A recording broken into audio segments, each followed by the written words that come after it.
winding down. They're just getting started. This is South Coast Tonight with Chris McCarthy and Marcus Farrow. They've got you covered on all the news of the day, from local issues to politics on both sides of the aisle. This is the place where the movers and shakers come to be heard, to listen, and where they're held accountable. This is South Coast Tonight on WBSM.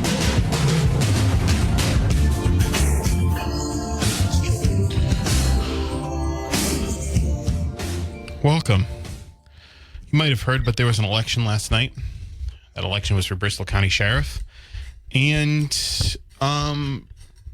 Attleboro Mayor Paul Heroux won that election last night. In the wee hours of the morning, he declared victory. Sheriff Hodgson, a longtime incumbent, conceded.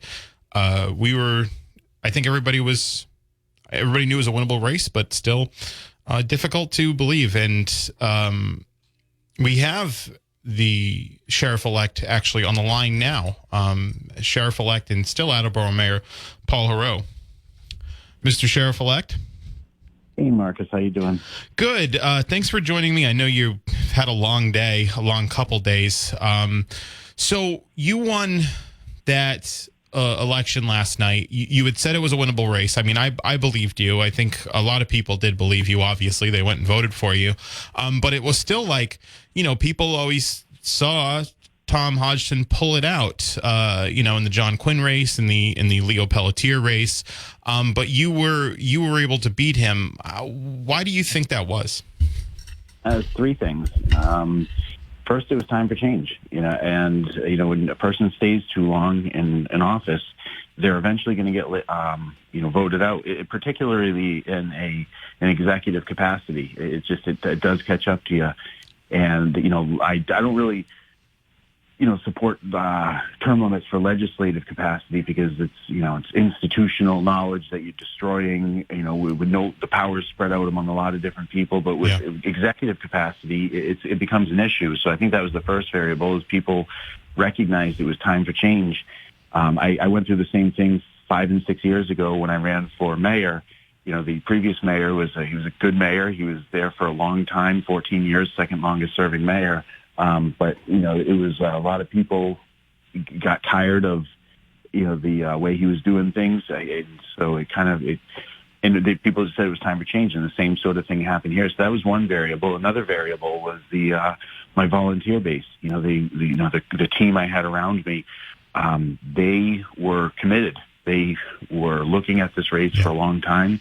They formed BCCJ back in August of 2017, I think it was, and I just learned that last night when I asked, some of the folks there. So they had been working on this for over 5 years. So I can go ahead and complain about campaigning for 500 days because I had re-election for mayor, and then I went almost straight into this. But these guys and girls, they were working on this for 5.5 years. Yeah. So, they were out doing the sign holdings, the door knocking, the phone banking, having house parties. I mean, we met almost every Sunday morning, for our team meeting, planning out the weeks. We were a really organized, dedicated group of, core team people. And then we had a group of, an army of field soldiers that were out doing it. And then the third variable was, it really is just campaign 101, but it's the candidate. Does the candidate have the right message, and does the candidate have the right background? And, so I brought those two things that resonated just enough to squeak by. And it was definitely a challenging race. I mean, Hodgson, he's well respected in the community. A lot of people really love him. They really admire him. A lot of people feel just the opposite, but he's a formidable opponent. Sure. He started with $290,000. I started with $30 on a website, right.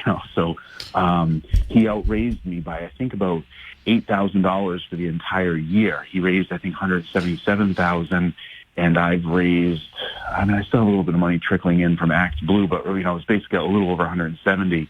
But I had almost 2-to-1 donations, I almost twice as many donations. So your detractors, people who supported the sheriff are their gripe now is the quote-unquote dark money that's come in from the Working Families Party.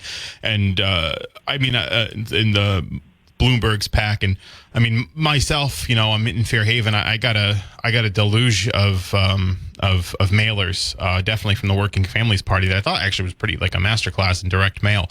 But what's your opinion on that? Well, I mean, the Republicans are getting what they asked for. It was Republicans who asked for and pushed for Citizens United. Yeah. They were the ones that really pushed for that. And why how dark is this dark money? I mean, it's coming from a group called Working Families Party, and it's coming from a group, called, Every Town for Gun Safety. But Charlie Baker had his so-called dark money as well. Charlie Baker had a PAC that was supporting Hodgson. I think they spent $125,000, and that was. But where's that PAC money coming from? I mean, isn't that dark money too? Okay, so Hodgson had $125,000 of dark money. I had $500,000 of dark money. Neither one of us are supposed to coordinate with these outside groups. I mean, that's what Citizens United kind of determined, was that money is free speech. Money is the First Amendment. And so outside groups can spend as much as they want. So in another variable is that, Hodgson brought this on himself, the dark money coming in, or this outside money. And what do I mean by that is that he had very, he built a national profile, which gave him national attention, gave him national opposition. Exactly. Yeah. That's right. I'm trying to get away from the campaign rhetoric now, and not saying, but yeah, he built a national profile for himself, and, that came with a lot of criticism. Yeah. And so a lot of money wanted to go into opposing him. But, that's something that he brought on himself. Not every sheriff experiences that. Right. But he brought that on himself with his, the positions he took on things, right or wrong. I'm not judging those at this point. The campaign is over. Sure. But that's kind of the reality of what happened. So, this so-called dark money also went into his campaign, $125,000, and Republicans pushed for dark money through Citizens United. And he invited this, and he almost asked for this, encouraged it with, the positions he took, making himself a national figure on these, different networks. So, that's the reality of politics we're dealing with. Yeah. Yeah. No, I agree with that.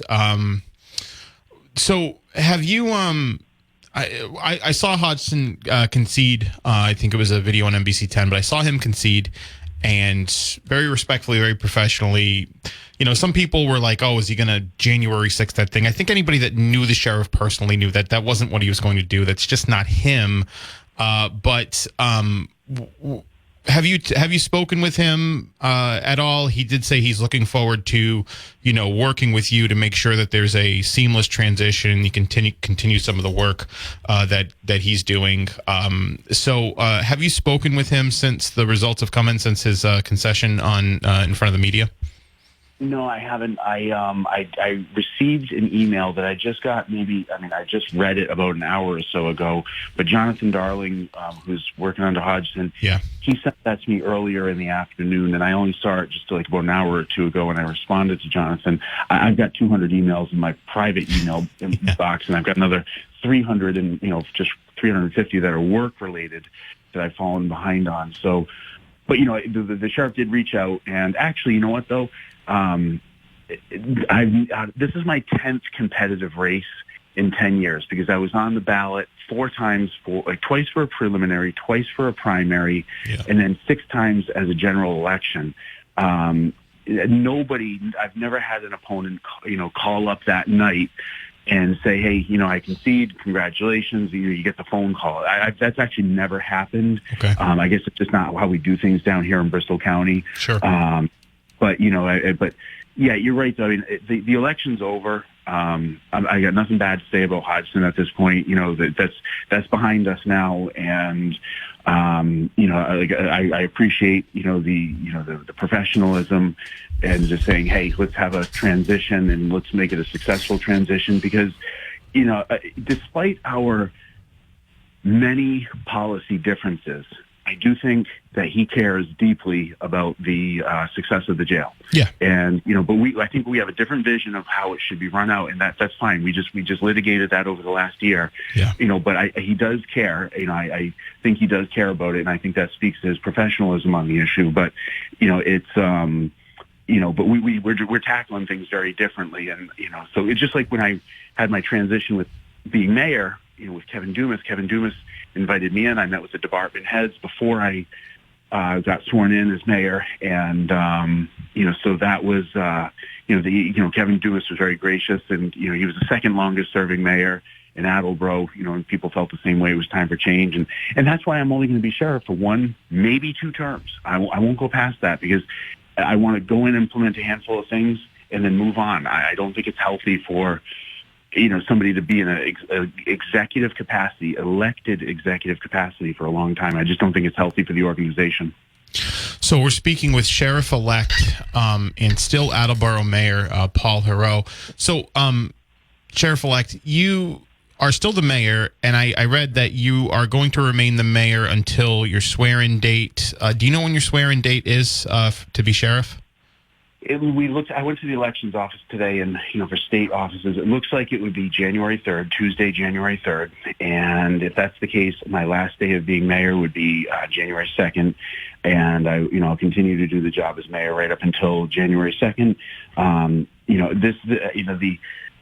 I haven't taken time off from being mayor or candidate, in this entire calendar year. Like the only time that the city council president was acting mayor is when I actually had COVID 2 weeks ago. Yeah.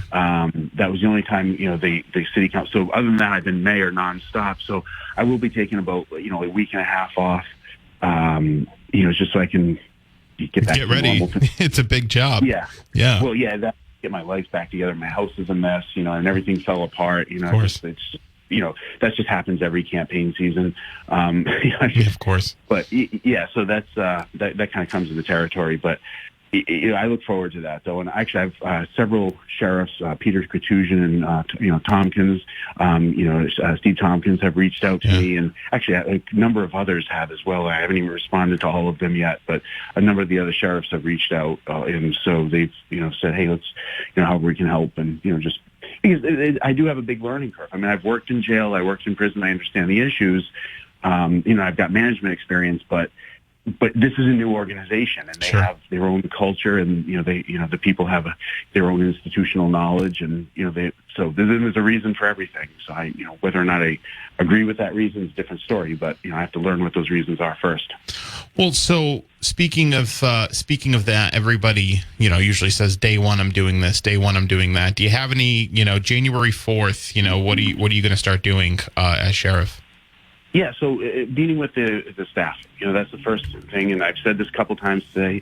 It's articulating the expectations, and some things is as basic as they may seem, and possibly even as insulting as they may seem. Some things that should go without being said, but I'm going to say them anyway. But day number one is, we have to be able to trust each other. They have to trust me. I have to be able to trust them. You can't lie. You can't lie. Can't withhold information. Can't distort information. Say, oh well, sheriff used to do it like this. It's it's like, well, that might be fine. But it's we have to be able to trust each other. If we can't trust each other, we're worthless to each other. And it's not only that, but in a jail situation, in corrections, it's not only worthless, it can be dangerous. So you have to be able to trust each other. So that's expectation number one. And I won't. I don't have any reason not to be honest with them. I would presume that they wouldn't have any reason to not be honest with me, but that's expectation number one. Standard number two is listen. Listening goes both ways, just like trust. Listening goes both ways. They have to listen to me because I'm coming in with a mandate for change, and the citizens have given me that mandate with a vote. But then at the same time, I also have to listen to them and respect their institutional knowledge, their know-how, of the organization, and so it's a partnership between us. So I come in with a mandate for change, and but they also have that institutional knowledge. So we have to partner together to implement that, because I can't just come in. When I became mayor, let's just look at how I did mayor. When I became mayor, I didn't just go in and start changing things. Yeah. I didn't go in and just start firing people. In fact, I didn't fire anybody.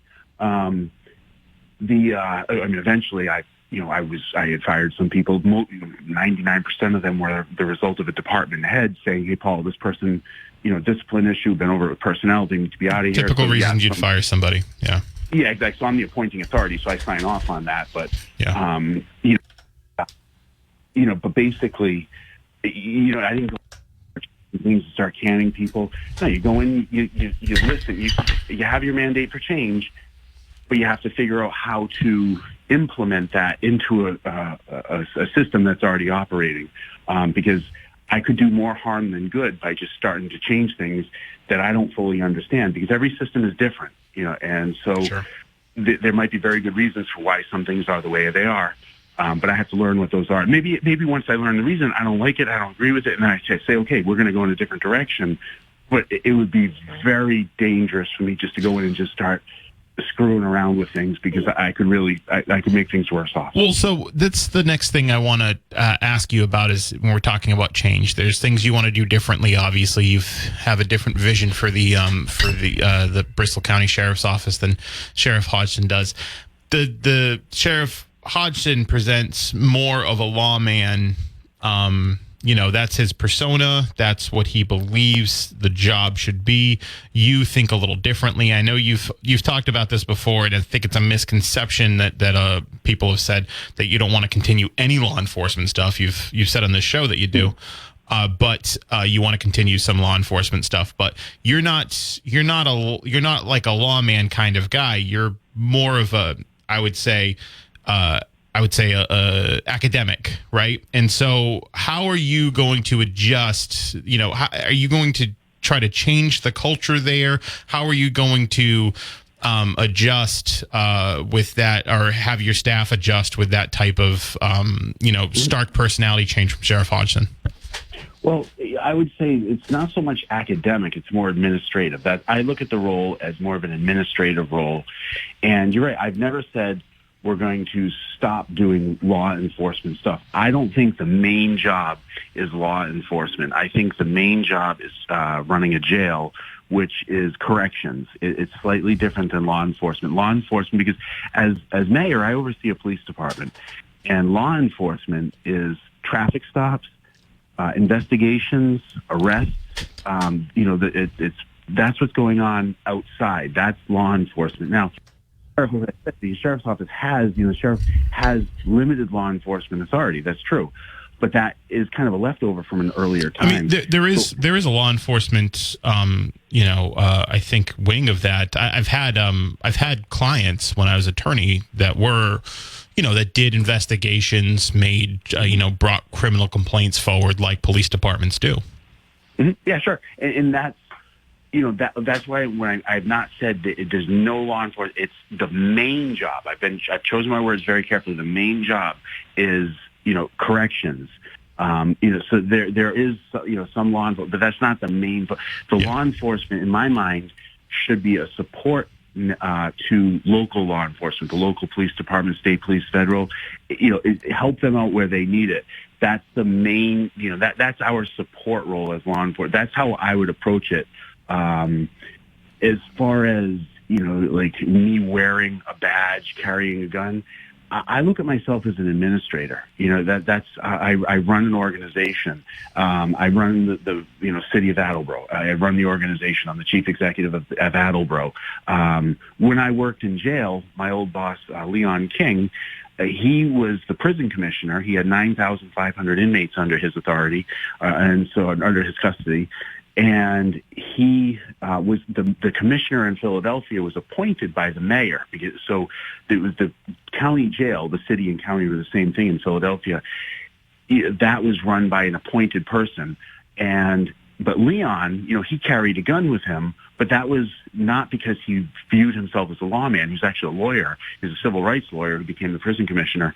But he carried that, I think, as a matter of safety and personal protection, because as the commissioner, if somebody wanted to try and kidnap him or, for ransom or something, because of an inmate that they had detained, he wanted to be able to detain, push back on that. Sure. So, but I just like, that's that's how he does things. I don't know if that's how I'm going to do things. Like I said, I look at myself as an administrator, somebody who's running an organization, and with these different departments within that organization.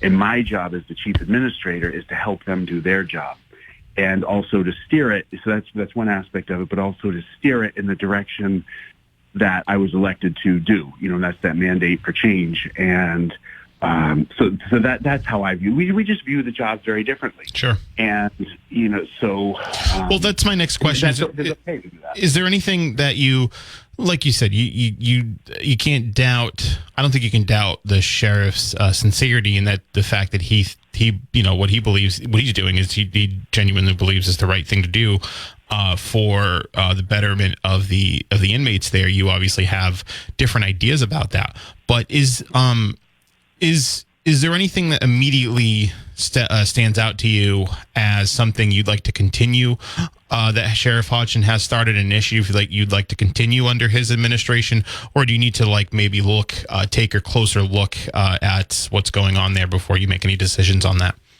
Well, yeah. What I don't do is I don't come in and start just cutting programs or cutting positions. Right. That's just not what I do. I didn't do that as mayor. That's not what I'm going to do as sheriff. Mm-hmm. And so, there's a lot of talk about, Paul's going to do this. And it's like, no, first of all, I never said that. I mean, he's about defunding the police. Well, as sheriff, you have no role in defunding the police. Yeah. You can use your bully pulpit, but, that's not what I've done in Attleboro. In Attleboro, we actually increased funding for police. We tripled the police training budget, added police officers, created a cybercrime unit, and we did a lot. So a lot of that was just that's just nonsense in a campaign, it's just noise. But yeah, he and I, we're vastly different in our takes on it. But you know what though? Here's the thing. This is also where we're different. We differ on whether or not it is a political position. I think unequivocally it is a political position. You're elected. It's a political position. You're a politician. He's masterful at getting away from that persona, but as politicians, you can pursue any policy area you want. That comes with the charge of being a politician. And so for him to pursue the things he was pursuing, that's within his charge as a politician. And I can disagree with those things. And, we did, and we disagreed strongly about those things. Yeah. But, that kind of comes with the territory. It just is, that is what it is. So, one of the things that I think you had to do when you were campaigning is, everybody up there knew who you were, but down here, very few people did. And so, how were you able to get that name ID that you really needed down here to be successful? Like in a city like New Bedford, in particular, where you ran up the score, and I think that was a major reason for the margin of victory, is how much you ran up the score here in New Bedford. Well, yeah, I won by the whole race. I won by just under 3,000 votes, I think. Yeah. And in New Bedford, I won with a margin of 5,000 votes. Yeah. So even if I hadn't won with such a huge margin in New Bedford, I had a little bit of a buffer, although not much. I had a little bit of a buffer to still win. But when I got into this race, before I got into this race, I had a poll done. Actually, I did 3 polls. I did one before I got into the race, and I did one in September, and then I did one in October. And the poll we looked at in September was what my name recognition is in a lot of different capacities. And one of them was Bristol County, Bristol County and down south and, throughout Bristol County. And my name recognition outside of Attleboro and the immediate communities was very low. I mean, we're talking, it was almost embarrassingly low. I mean, it might have been, I don't remember if it's been about a year since we did that poll, a little less than a year, but it might have been just above single digits. I mean, it was really low. Makes sense. But, that was part of my challenge, was getting my name recognition up. And it wasn't that, there was a lot of debate within my team about, do we go on the attack, beat up Hodgson, beat him up, and everything. I said, no, that we don't need to do that. We don't need to do that. There's enough of that was being done, outside of our core team. But what the energy and the money that we had really needed to go to getting my name recognition up and increasing my name recognition. So I knocked on 12,000 doors. Most of it was down in the southern part of the district. And, we did a lot of sign holdings in the southern part of the district, door knocking, the phone banking, house parties. I don't think we did any house parties up here in the northern part, but I didn't really, I had good name recognition up here. Yeah. So that was, but that was a big challenge though, because my name recognition was really, really low. I mean, it was very low down in the south. I mean, it was almost just above single digits, I think, if I remember right. It was almost like it was 11 months ago we did that poll, and I haven't looked at it in a long time. Yeah, actually, most people, I've been involved in internal polling in New Bedford in particular. Most people don't even know who their city councilors are, let alone like mayors in towns that are about 50 miles away. So, absolutely. Yeah, that's so true because, most people in Attleboro couldn't name who the town manager is in North Attleboro. Yeah. Most people in Attleboro probably couldn't name who the mayor is of Pawtucket, who's been there for a long time, and he's a budding Attleboro. I mean, there was a time when I didn't even know the name of the mayor of Pawtucket. Right. Don Gribia, and I know him now, but so it really is. I mean, unless you're in national politics, getting that name recognition, it really is local. It doesn't really translate very far. It doesn't travel far. So, Sheriff-elect Paul Heroux, still the mayor of Attleboro up until January 3rd, you said? And yes, January 3rd is when I would start. I believe that's when the elections office and I figured out that we would assume the office of sheriff, but then January 2nd would be my last day as mayor. Do you know anything about the swearing-in ceremony or where you get sworn in or what happens with that? No, I don't. And it's interesting because even when I was being sworn in as mayor, we found out that the city of Attleboro, and the mayor and all of the elected officials, all 24, all wrong all along. They would just get the highest ranking elected official to administer the oath of office, and they say, okay, that's it.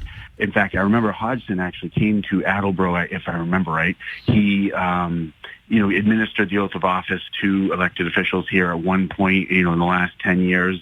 And that was, nobody knew it. Nobody knew that was actually done incorrectly. There's only 4 different people that are supposed to be able to administer the oath of office: the governor, lieutenant governor, secretary of state, and then there's the commissioner to qualify. It's kind of like a notary or justice of the peace. So it's what they call commissioner to qualify or their designee. So you could say it's 4.5 different positions. But those are the only people that are legally allowed to administer the oath of office. And we hadn't been doing it. So just like I had to learn about that process with mayor, I'll have to learn about that right now as in this new role. Sheriff-elect Paul Heroux, thank you for joining us again. I wanted to thank you for making yourself available to this audience here. We talked about this. We'll have you come in sometime before you're sworn in to have a conversation with the audience as well. I'm looking forward to that and looking forward to more conversations in the future. Congratulations. All right, thanks, Marcus. Talk to you again. Yep.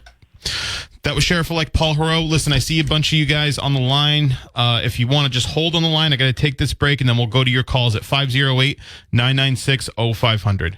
1420 WBS. You guys waiting patiently. Let's go to the phones, 508-996-0500. Good evening.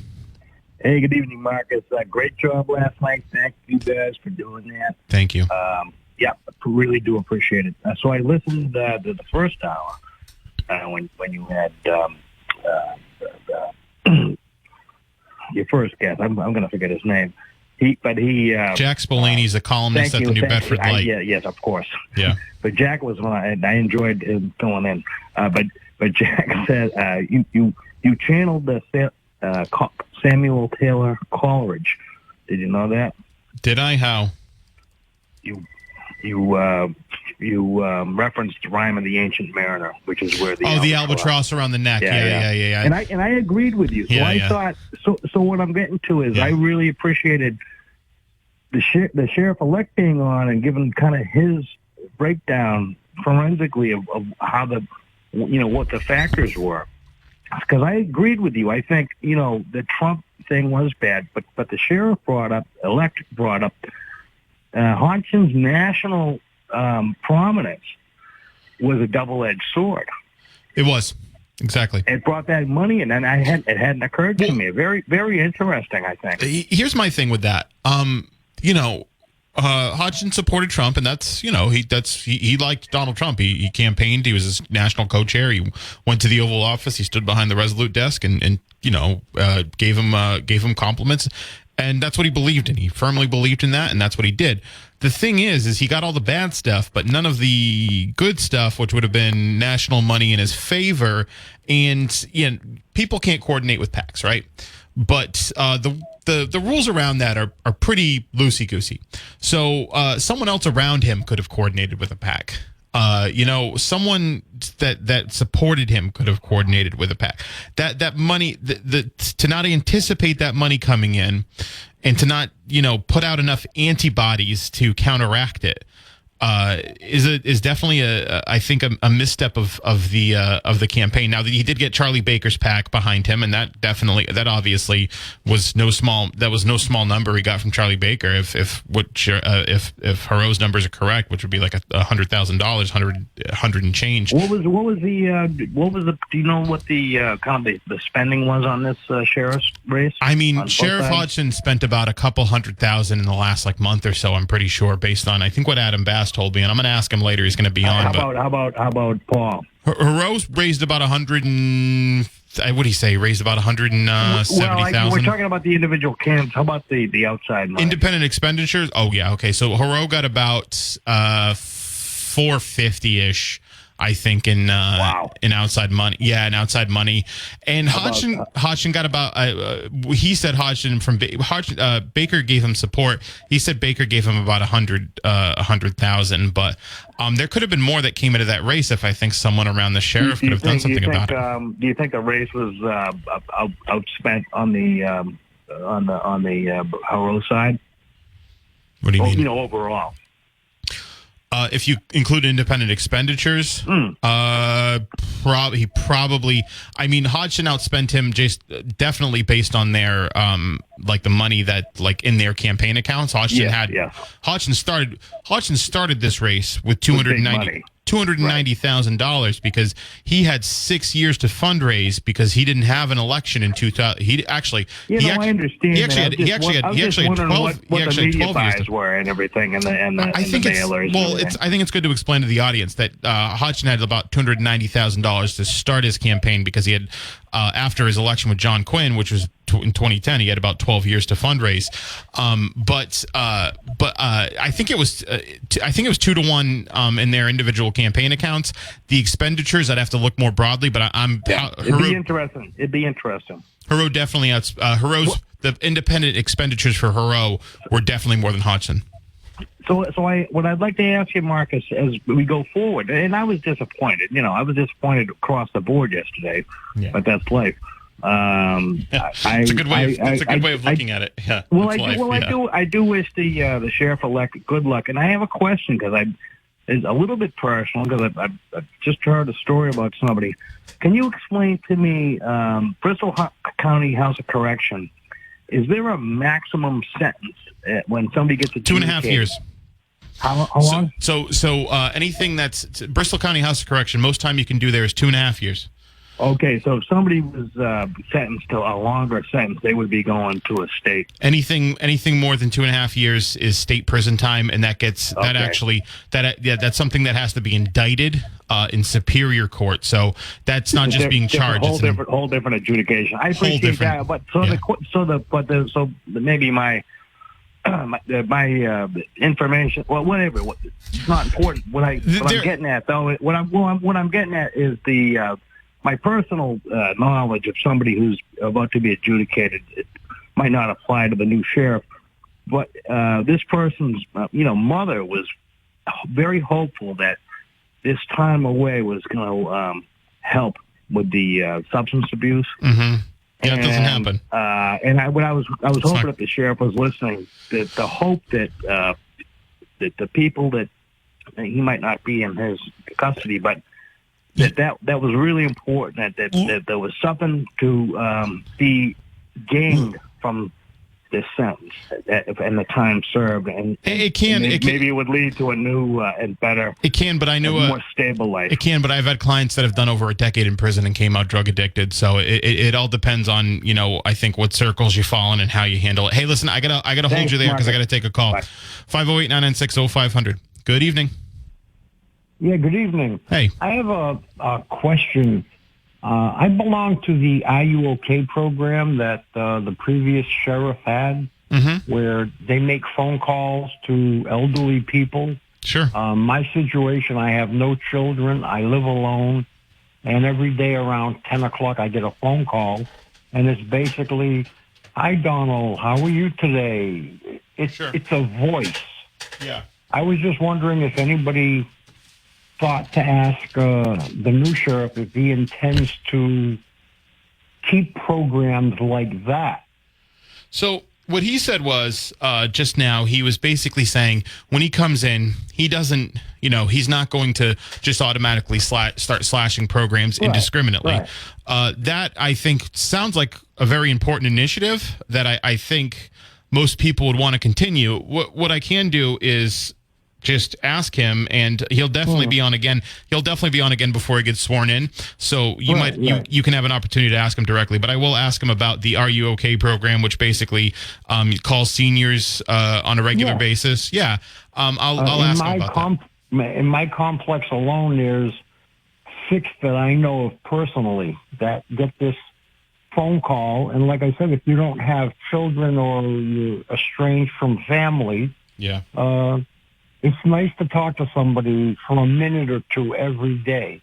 Yeah. And that way, if you don't answer, they notify the proper authorities. Right. Well, so it's very beneficial, and I don't know, what the budget would be on it or whatever, but I'd hate to see it go. So I'll yeah, it sounds like a great program, and like you said, he's not going to come in and cut stuff indiscriminately. What I'll do is I'll ask him about it, and I'll also give the audience, I'll give you another opportunity to ask him about it as well. Definitely, if you don't get an answer in a time that, give me a call back. Give the station a call back, and I'll get an answer for you on that. All right. Thank you very much. Thank you. Have a great day. Hey, listen, I got to hit this break. Download the WBSM app and listen to us everywhere. Marcus McCarthy. South Coast Tonight is the place to react to all of the day's news and where they make some news of their own. I've been in the right place. Back to the talk now on WBSM. So, referencing one of the previous calls, Rhyme of the Ancient Mariner is like the story basically about a sailor who arbitrarily kills an albatross that the rest of the crew was feeding, and they thought it was a mistake because they believed it to be a curse. They learned it was a mistake because they were hit with a series of unfortunate happenings, and they forced the guy who shot the albatross to wear the albatross around his neck. I remember that story when I read it in high school. So that's what, when people say albatross or albatross around the neck, that's what they're referencing, the Rhyme of the Ancient Mariner. That's the rough story. I haven't read it in a long time. That's the rough story, basically. The guy kills an albatross. The bad things happen to the crew. They believe it's a curse, and they make the guy wear the dead albatross around his neck, to demonstrate that they believe that was the reason why they'd fallen on such short luck. So the as far as the programs go, that sounds like a great program, the Are You OK program. I can't speak to which program he's going to keep and not, but he did say he's not going to, come in and start arbitrarily cutting stuff, right? So I'm sure programs that he thinks are working and working well, he'll continue. And we'll get an answer on that specific the Are You OK program to see, and we'll have Sheriff-elect Heroux on in studio to take your calls before he gets sworn in. I got to take one more break before the hour ends.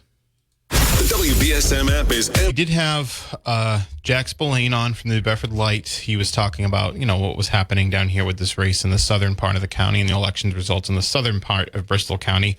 Adam Bass from the North Star Reporter. He's from the northern part of the county. So we're going to talk about his thoughts on this this election as well, and potentially others in the Commonwealth. So 508-996-0500, or you can message us on the app chat, and we will see you on the other side of the we'll see you on the other side of the 9 o'clock hour, at which point we'll be joined by Mr. Bass. So yeah, that's it.